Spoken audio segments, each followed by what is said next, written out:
Hello everyone, welcome to my YouTube channel. तो आज मैं आपको माउंटेन एंड ओशियन का 16th एपिसोड एक्सप्लेन करने जा रही हूँ। अगर आप मेरे चैनल पर न्यू हैं और इससे पहले के एपिसोड्स आपने नहीं देखे हैं तो आई सजेस्ट पहले आप उन्हें देख लें, वरना कहानी बिल्कुल समझ में नहीं आएगी। और आपको लिंक डिस्क्रिप्शन में मिल जाएगा। और अगर मेरी वीडियोस अच्छी लगती हैं, पसंद आती हैं, तो लाइक शेयर सब्सक्राइब कर देना, जिससे मेरी वीडियोस आते ही आपको इन्फॉर्मेशन मिल जाए। तो एपिसोड स्टार्ट होता है और हमें सीन दिखाया जाता है कि येलिन ड्राइंग ठीक कर रहा होता है। तभी जिया की मॉम आती है और उसकी ड्राइंग ठीक करने के ट्रिक्स को देख के समझ जाती हैं कि येलिन उनका तरीका इस्तेमाल कर रहा है। तो वो येलिन से पूछती हैं कि उन्होंने उसका तरीका कब से सीखना स्टार्ट किया है। तो येलिन उन्हें सॉरी बोलता है और कहता है कि मैंने आपसे बिना पूछे आपकी ट्रिक्स बहुत सालों से इस्तेमाल करने की कोशिश की है और मैं काफ़ी हद तक सीख गया हूँ। तो जिया की मॉम बोलती है कि तुम्हें माफ़ी मांगने की ज़रूरत नहीं है, तुमने बहुत अच्छा किया है और मुझे तुम पे गर्व है। तो येलिन की वो तारीफ़ करती है तो येलिन को बहुत ज़्यादा अच्छा लगता है और वो जाते जाते ये कहती हैं कि तुमने अपने फादर से जिस पेंटिंग के बारे में सुना है उसके बारे में थोड़ी रिसर्च करो, हम आगे उस पर काम करेंगे। और ये बात सुन के तो येलिन खुश हो जाता है, क्योंकि इनडायरेक्टली जिया की मॉम ये कहती हैं कि उन्होंने येलिन को अपना स्टूडेंट कंफर्म कर दिया है और वो बहुत ज़्यादा खुश हो जाता है। तभी येलिन को डायरेक्टर का कॉल आता है और येलिन को भी पता लग जाता है कि जिया का सस्पेंशन कैंसिल हो गया है और वो भी खुश हो जाता है। दूसरी साइड हमें दिखाया जाता है कि जिया येमियाओं के साथ कपड़े सुखा रही होती है और येमियाओं को कहती है कि तुमने आज बहुत ज़्यादा रूडली बात की है अंकल यान से, तुम्हें ऐसे बात नहीं करनी चाहिए थी। तो येमियाओ कहता है कि मैंने जो कहा वो सुनने में बुरा लग सकता है, लेकिन मैं उन्हें यही कहना चाहता था शुरू से।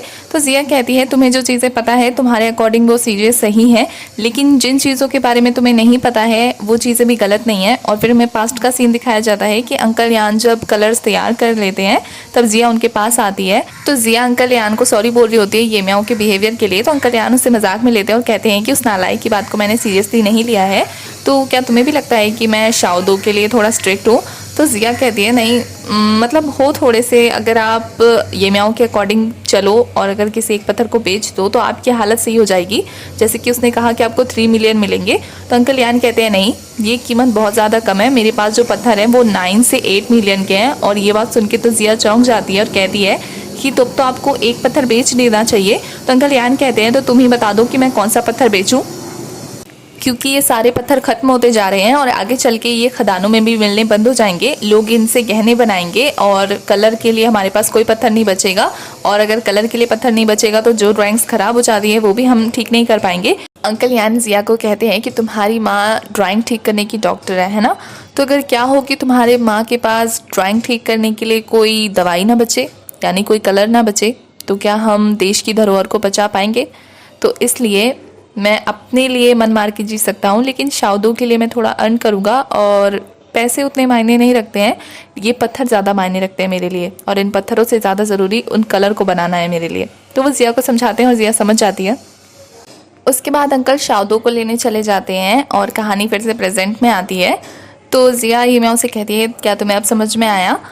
तो येमियाओ कहता है हाँ। उसके बाद हमें उनके लंच का टाइम दिखाया जाता है, जहाँ बहुत सारी न्यू और अच्छी डिशेस बनी होती है। तो शाओदो अपने अंकल से पूछता है क्या आज न्यू ईयर है जो आपने इतनी अच्छी अच्छी डिशेस बनाई हैं। तो उनके अंकल कहते हैं कि हाँ, आज न्यू ईयर ही समझ लो, क्योंकि कल तुम्हारे भैया और दीदी यहाँ से जा रहे हैं तो हमें परेशान करने के लिए कोई नहीं होगा, तो हमारे लिए ये न्यू ईयर ही है। उसके बाद येमियाओ अंकल यान से माफ़ी मांग लेते हैं और अंकल यान भी खुशी खुशी माफ़ कर देते हैं। उसके बाद उनके बीच में थोड़ी सी मस्ती होती है बतख को लेकर, कि जिया कहती है कि येमियाओ को बतख से बहुत ज़्यादा प्यार हो गया, बहुत ज़्यादा लगाव हो गया है, तो वो अपने साथ बतख को ले जाना चाहता है। तो येमियाओ डर के कहता है नहीं नहीं, मेरे को कोई लगाव नहीं हुआ है, मैं उसको कोई कहीं नहीं लेके जाना चाहता। जिस पे बतख चिल्ला उठता है और वो सब हंसते हुए अपना लंच कंप्लीट करते हैं। उसके बाद सीन दिखाया जाता है कि येमियाओ कमरे में होता है, शाओदो अपना होमवर्क कर रहा होता है। तो शाओदो येमियाओ से कहता है कि भैया मैं नहीं चाहता कि आप कल जाओ, आप एक दिन और रुक जाओ ना। तो येमियाओ कहता है कि जैसे तुम पढ़ाई कर रहे हो वैसे मुझे भी जाके पढ़ाई करनी है, वरना मेरी क्लासेस छूट जाएंगी। तो शाओदो कहता है तो फिर आप इस टाइम पे हमारे घर पे क्यों आए थे। तो येमियाओ कहता है मैं तो इस बारे में भूल ही गया था कि मैं यहाँ क्यों आया था, और वैसे भी मैं तुम्हें इस बारे में बताऊंगा तो तुम्हें कुछ समझ में नहीं आएगा। तो शाओदो कहता है क्यों, मुझे समझ में क्यों नहीं आएगा। तो येमियाओ कहता है तुम जब बड़े हो जाओगे ना तब तुम्हें समझ में आएगा कि मैं क्या कहना चाहता हूँ। तो शाओदो कहता है तो फिर आप मेरे बड़े होने के बाद बताओगे। तो येमियाओ कहता है तब मैं तुम्हें बताऊंगा, तो तुम क्या करोगे वो बात जान के तब। तो शाओदो येमियाओ से जिद करने लगता है। तो येमियाओ से कहता है कि तुम्हें मेरी हेल्प करनी होगी। तो शाओदो मान जाता है। उसके बाद दिखाया जाता है कि जिया लू से बात कर रही होती है, तभी शाओदो उसके कमरे में आता है तो जिया कॉल कट कर देती है और शाओदो से कहता है कि दीदी मेरी होमवर्क करने में हेल्प कर दो। तो जिया कहती है क्यों, तुम्हारे भैया कहाँ गए, तुम्हारी हेल्प तो वो करते हैं ना। तो वो कहता है कि भैया थक गए हैं और वो सो रहे हैं। तो जिया को गुस्सा तो बहुत आता है, लेकिन फिर वो शाओदो की हेल्प करने लगती है और फिर वो उसका होमवर्क कंप्लीट करा के जैसे ही अपने कमरे से बाहर आती है तो सामने अपने देखती है कि बहुत सारे पोर्ट्रेट्स टंगे हुए हैं। मीन्स ये म्याओ ने उसके लिए सरप्राइज प्लान किया होता है। और फिर वो पोर्ट्रेट्स देखती है तो ये म्याओ ने उसकी सारी मेमोरीज को पोर्ट्रेट के थ्रू उसे प्रेजेंट किया होता है। जब वो फर्स्ट टाइम मिले थे, वो बतख वाला इंसिडेंट, वो सारी चीज़ें उसने एक पोर्ट्रेट के थ्रू जिया को याद दिलाई थी और जिया को भी बहुत अच्छा लगता है और ये म्याओ से देखते हुए प्यार से देख रहा होता है। और तभी जैसे ही जिया पोर्ट्रेट देखना ख़त्म करती है, अपनी यादों से बाहर आती है, तभी येलेन आता है और उसे हक कर लेता है और जिया अपने सामने येलेन को इस तरह से देखकर रोने लग जाती है। और जब वो दोनों एक दूसरे से अलग होते हैं तो जिया रोते हुए ये म्याओ को देखने लगती है और ये म्याओ भी रो रहा होता है उस वक्त। मतलब उसके फेस पे स्माइल भी होती है और उसकी आंखों से आंसू भी बह रहे होते हैं और ये देखकर येलेन भी रोने लगता है क्योंकि उसको भी सिचुएशन पता लग गई होती है।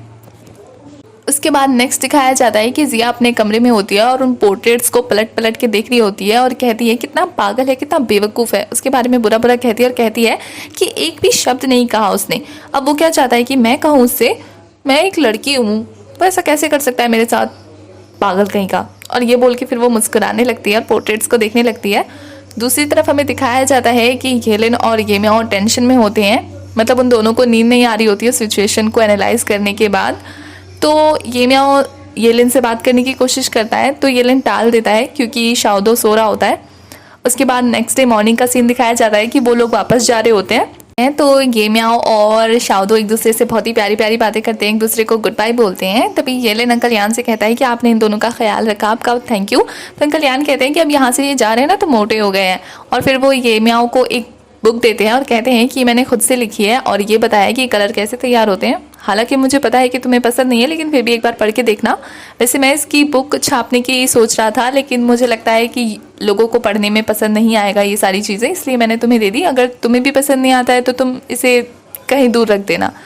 तो अंकल यान कहते हैं कि मैं तुम्हें फोर्स नहीं करूँगा कि तुम मेरे स्टूडेंट बन जाओ, पर मैं चाहता हूँ कि तुम जैसा एक अच्छा स्टूडेंट मेरे पास हो। तो मैं एक फेयरवेल मैसेज के तौर पर तुमसे कुछ कहना चाहता हूँ कि जो लोग चाहते हैं कि वो एक पेड़ को उगाएं तो उन्हें ध्यान देना होगा कि उनकी जड़ें मजबूत हो, और जो लोग चाहते हैं कि पानी दूर तक जाए तो उन्हें इस बात का ख्याल रखना होगा कि रास्ता क्लियर हो। मतलब जो लोग पेड़ उगाना चाहते हैं तो उन्हें सबसे ज़्यादा जड़ों पर ध्यान देना चाहिए, और जो लोग चाहते हैं कि पानी दूर तक जाए तो उन्हें रास्ता साफ रखना चाहिए। मतलब पहले आपको अपना एम डिसाइड करना चाहिए, उसके बाद उस गोल को अचीव करने के लिए तुम्हें मेहनत करनी चाहिए। तो ये बात वो समझा रहे होते हैं और कहते हैं कि तुम लोग अभी यंग हो और तुम लोग डिसाइड कर सकते हो कि तुम्हें क्या चूज़ करना है। और ये बोल के वो उन्हें फाइनल गुड बाय बोल के शाओदो के साथ अंदर चले जाते हैं और इमोशनल होकर बोलते हैं अब तुम लोग जाओ सब यहाँ से। और फिर वो अंदर चले जाते हैं तो ये म्याओ जोर से चिल्ला के कहता है अंकल यान बाय, शाओदो बाय और जिया बाय। तो ये सुन के जिया चौंक के ये म्याओ को देखने लगती है और फिर उससे 5 सेकंड का टाइम लगता है ये सोचने के लिए कि ये म्याओ ने जिया क्यों कहा, और फिर वो उसके पीछे दौड़ने लगती है क्योंकि उसने बतख का नाम जिया रखा होता है। तो वो उसे डांटने लगती है, उसके पीछे पीछे दौड़ने लगती है और उनकी ये मस्ती देखकर येलेन भी हंसने लगता है। उसके बाद कॉलेज का सीन दिखाया जाता है जहाँ जिया लू के साथ रिहर्सल हॉल में बैठ के सेल्फीज ले रही होती है और येलेन उसे ऐसा करते हुए देख के बहुत ज़्यादा मुस्कुरा रहा होता है प्यार से। तभी ज़ेनज़ेन उसे पीछे से ऐसा करते हुए देखती है और जलन के मारे फिर वो पास्ट का सीन याद करती है जहाँ ये म्याओ बास्केटबॉल खेल रहा होता है और खेलते खेलते थक के लेट जाता है। तो ज़ेनज़ेन उसके पास आती है तो ये म्याओ उससे पूछता है कि तुम यहाँ क्यों हो।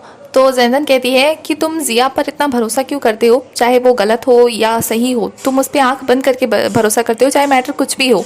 तुम मुझ पर भरोसा क्यों नहीं करते, जबकि मेरे साथ बुरा हुआ है, मैं विक्टिम हूँ, तुम्हें मुझ पर भी तो भरोसा करना चाहिए ना, मैं तुमसे प्यार करती हूँ ये म्याओ। तो ये म्याओ ये सुन के शॉक हो जाता है और कहता है कि सॉरी, मैं तुम्हें उस नज़र से नहीं देखता, हम सिर्फ क्लासमेट हैं। और ये बात सुन के ज़ेनज़ेन को बहुत ज़्यादा चोट लगी होती है उसके दिल पे और वो अपना टूटा हुआ दिल लेके वहाँ से जा रही होती है। तो ये म्याओ उसे पीछे से रोकता है और कहता है कि तुमने जिया को थप्पड़ मारा था, मुझे अभी तक याद है, मेरे ख्याल से ये फर्स्ट टाइम होना चाहिए और लास्ट टाइम भी। और ये बात सुन के तो जिया की आंखों से आंसू गिरने लगते हैं और वो वहाँ से चली जाती है। उसके बाद प्रेजेंट में सीन आता है जहाँ ज़ेनज़ेन येलेन से पूछ रही होती है क्या इस दुनिया में हर कोई जिया को ही पसंद करता है। तो येलेन कहता है शायद। तो ज़ेनज़ेन चिढ़ के कहती है कि मुझे पता है तुम्हारे पास उसे पसंद करने के लिए सिर्फ एक ही वजह है कि वो प्रोफेसर निंग की बेटी है, ताकि तुम उसकी मॉम के स्टूडेंट बने रहो जिया का नाम यूज़ करके। तो येलिन चिढ़ जाता है। तो जेनजन कहती है कि मुझे तो नहीं लगता कि तुम उसे सच में प्यार करते हो, और अगर सच में प्यार करते भी हो तो तुम्हें एक चीज़ का ध्यान रखना चाहिए कि तुम्हारा कंपटीशन तुम्हारे भाई के साथ है, क्योंकि तुम परफेक्ट हो सकते हो लेकिन तुम ऐसे नहीं बन सकते कि तुम्हें हर कोई लाइक करे, और जिया भी तुम्हें लाइक नहीं करती है। अगर तुम्हें प्रूफ चाहिए तो मैं तुम्हें प्रूफ करके दिखाती हूँ।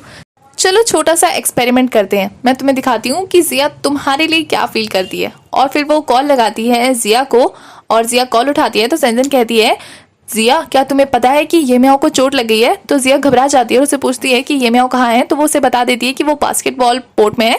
तो वो दौड़ के वहाँ से चली जाती है और येलिन भी ये सब देखता है। तो सेंजन कहती है कि तुम बहुत खुश हुए थे ना उसे यहाँ देखकर, ये सोच के कि वो तुम्हारे लिए यहाँ आई थी। बेशक वो तुम्हारे लिए यहाँ आई थी, लेकिन वो तब तक यहाँ नहीं रहेगी जब तक ये म्याओ को चोट लगी है। अगर ये म्याओ को कुछ भी हो जाता है तो वो लौट के तुम्हारे पास नहीं आएगी। तो तुम अपनी वैल्यू समझ सकते हो ना कि तुम कहाँ हो। इनफैक्ट मुझे तो ऐसा लगता है कि तुम और मैं सेम है। और ये बोल के ना वो वहाँ से चली जाती है, और उसकी ये बातें येलिन को सच भी लगती हैं और उसको बुरा भी लगता है। मतलब वो बहुत ज़्यादा सैड हो जाता है उसकी बातें सोचकर। और दूसरी तरफ जिया पहुँच जाती है दौड़ते दौड़ते बास्केटबॉल कोर्ट में, और वहाँ ये म्याओ को नहीं देखती है और कहती है कि क्या सेंसर ने मुझसे झूठ बोला। और फिर वो फटाफट कॉल लगाती है ये म्याओ को, और ये म्याओ उसकी कॉल पिक करके कहता है कि तुमने मुझे कॉल क्यों किया इस टाइम पे, तुम्हें भाई के पास नहीं होना चाहिए था अभी। तो जिया कहती है कि तुम अभी बास्केटबॉल खेल रहे थे, मुझे सेंसर ने बताया तुम्हें चोट लग गई है, तुम अभी कहाँ पे हो, कहीं मुझसे सेंसर ने झूठ तो नहीं बोला ना। तो ये म्याओ कहता है कि मैं खेल रहा था बास्केटबॉल, लेकिन अभी मैं खेल नहीं रहा हूँ, अभी मैं ग्राउंड में हूँ। क्यों, तुम्हें मेरी चिंता हो रही थी? और ये बोल के वो मुस्कुराने लगता है। तो जिया कहती है बकवास बंद करो और ये बताओ कि तुम अभी कहाँ पे हो, मैं एग्जैक्ट वहाँ आती हूँ। और वो उसे अपना एड्रेस बता देता है। तो जिया दौड़ के उसके पास जाती है, और ये म्याओ बैठा होता है एक सीढ़ी नुमा, आई डोंट नो उसे क्या बोलते हैं। और जिया उसे बहुत कुछ सुनाने लगती है कि तुम्हारे हाथ अभी ठीक नहीं हुए हैं, तो तुम क्यों अभी बास्केटबॉल खेलने गए थे, तुम्हें चिंता नहीं है अपनी, तुम्हें फिक्र नहीं है अपने, तुम्हें फिर से हॉस्पिटल जाना है। और फिर वो ऐसे ऐसे बोलते बोलते उसके पास आ जाती है, और यहाँ ये म्याओ नीचे उल्टा होकर उसे एक प्यारी सी किस करता है। और हमारा एपिसोड यहीं ख़त्म होता है। तो एपिसोड 16 की एक्सप्लेनेशन होती है ख़त्म। आगे की कहानी के लिए आपको नेक्स्ट एपिसोड तक वेट करना होगा। तब तक के लिए बाय गाइस। 1.5 के लाइक टारगेट है, आप सब अचीव कर लेना। ओके, प्लीज़ अचीव कर लेना।